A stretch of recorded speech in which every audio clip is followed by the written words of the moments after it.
பாப்பாவும் வரத்துக்குள்ள நீ வீட்டுக்குள்ள இருக்கணும். யாராலையும் என் டிரைவிங் லைசென்ஸ் டெஸ்ட தடுக்க முடியாது.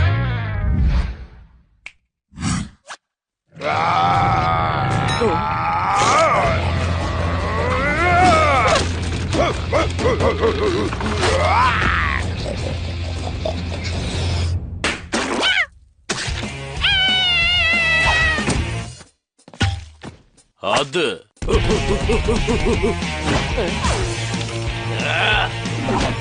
இத கூட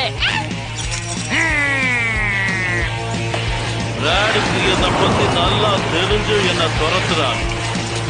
ஆனா என்ன உன்னால பிடிக்க முடியாது. என்ன துரத்தி இதுவரைக்கும் ஜெயிச்சவன் யாரும் கிடையாது. சொன்னா கேளு, வேண்டாம். இப்படி சூடு. இப்படிதான் ஏர்ல பறந்து பறந்து வருவேன். முடிஞ்சா என்ன புடிச்சு பாரு. உன்னை பிடிக்காம விட மாட்டேன். கவனம்